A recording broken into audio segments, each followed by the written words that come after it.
अपनी लाइफ का कंट्रोल अपने हाथों में लेने की चाहत रखने वालों को मेरा सलाम।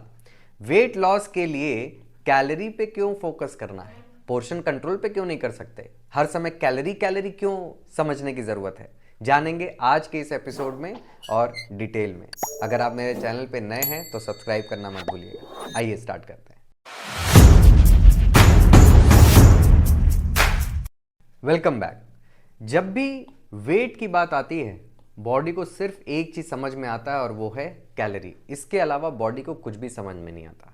यानी कि अगर आपकी टोटल रिक्वायरमेंट, और टोटल रिक्वायरमेंट में क्या क्या चीजें आती हैं, तीन इंपॉर्टेंट चीजें। आपका मेटाबॉलिक रेट, सुबह से लेकर शाम तक आपकी बॉडी कितना कैलोरी बर्न करती है अपने रोजमर्रा के फंक्शन को करने के लिए, प्लस आपका फिजिकल एक्टिविटी, दिन भर में आप कितने एक्टिव हैं, और तीसरा एक्सरसाइज। इन तीनों को जोड़ के जो टोटल रिक्वायरमेंट आता है वो है टोटल कैलोरी रिक्वायरमेंट। सपोज कर लेते हैं 2000 कैलोरी का है। अब ये 2000 कैलोरी से जहां आप ऊपर खाएंगे 2500 2200, आपका वेट बढ़ेगा ही बढ़ेगा, कोई कुछ नहीं कर सकता। अगर आप अपनी रिक्वायरमेंट से कम खाएंगे 1500 1400, तो ये वेट कम होना ही होना है। इसके पीछे कोई रॉकेट साइंस नहीं है। जब भी वेट की बात आएगी बॉडी को सिर्फ कैलोरी समझ में आता है। लेकिन क्या हम अपनी रिक्वायरमेंट को जानते हैं? नहीं जानते, तभी हमें ओबेसिटी है। और अपनी रिक्वायरमेंट को जो लोग जानते हैं, जो लोग सुन सकते हैं, उनकी बात भी हम इसी एपिसोड में करेंगे कि ऐसा क्या है कि कुछ लोग बिना कैलोरी काउंट किए खाते हैं लेकिन तब भी ओबीज नहीं है। उसके पीछे का कारण है हमारा इमोशनल ईटिंग। यानी कि हम कोई भी तरह के थॉट में हैं, कोई भी तरह के स्ट्रेस में हैं, उसकी वजह से जो इमोशंस रिलीज होते हैं हमारे बॉडी में, उसको सप्रेस करने के लिए हम खा रहे होते हैं। अगर हम इन इमोशंस को समझ जाएंगे तो हम अपनी बॉडी की सुन पाएंगे। हम सुन नहीं पाते क्योंकि इमोशंस हमारे ऊपर हावी हो रखे होते हैं। ऐसे केसेस में अगर आपको ये मालूम रहेगा कि आपको 1500 कैलोरी खाना है और इस 1500 कैलोरी में क्या क्या खाना है, तो एटलीस्ट आप रुकेंगे जहां आपको रुकना है। और अगर आपको नहीं मालूम कि आपको कहां रुकना है, तो वो इमोशंस आपको अपनी बॉडी की सुनने नहीं देगा और आप ओवर ईटिंग कर लोगे, जिसकी वजह से ओबेसिटी होगी।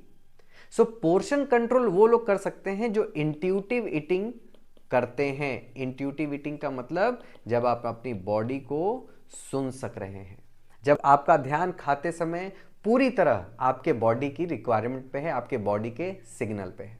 लेकिन जब हम खाना खा रहे होते हैं उस समय हमारा थॉट कहीं और रहता है, पड़ोसी पे रहता है, न्यूज़ में क्या बहस चल रही है उस पे रहता है, आज स्टाफ ने ढंग से काम नहीं किया उस पे रहता है, आज कोई स्टाफ गायब हो गया। इस तरह से पूरा का पूरा थॉट कहीं और रहता है, सिर्फ अपने खाने पे नहीं रहता, सिर्फ अपने बॉडी पे नहीं रहता, बाकी सब जगह रहता है। जिसकी वजह से हम अपने खाने की वजह से हमारी बॉडी में क्या चेंजेस हो रहे हैं उस पर भी नोटिस नहीं करते। तो हम उस समय अपनी बॉडी को फीड नहीं कर रहे होते, अपने इमोशंस को फीड कर रहे होते हैं। यानी कि हम जैसा उस समय सोच रहे होते हैं वैसा खाना हम खा रहे होते हैं और उतना ही खाना खा रहे होते हैं। क्योंकि बॉडी की डिमांड तो लिमिटेड है लेकिन इमोशंस की डिमांड अनलिमिटेड है। बॉडी की डिमांड है होल फूड्स, वेजिटेबल्स, फ्रूट्स, और इमोशंस की डिमांड है प्रोसेस्ड फूड्स, पैकेज्ड फूड्स।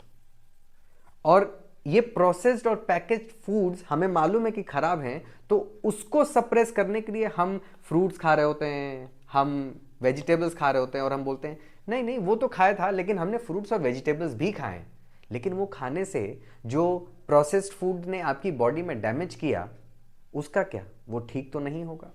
इसलिए बहुत इंपॉर्टेंट है कि अपनी रिक्वायरमेंट को कैलोरी टर्म्स में समझें और कैलोरी के टर्म्स में ही इनटेक करें।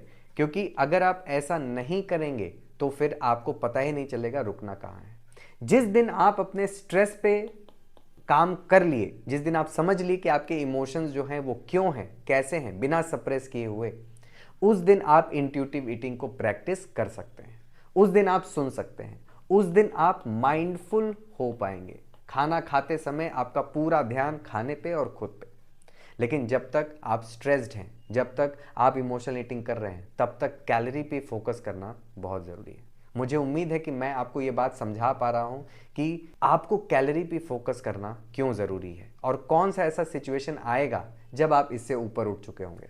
अगर कोई क्वेश्चन है तो नीचे कमेंट में डाल के पूछिए। मिलेंगे अगले एपिसोड में किसी नए टॉपिक के साथ। This is Kapil Kanodia signing off.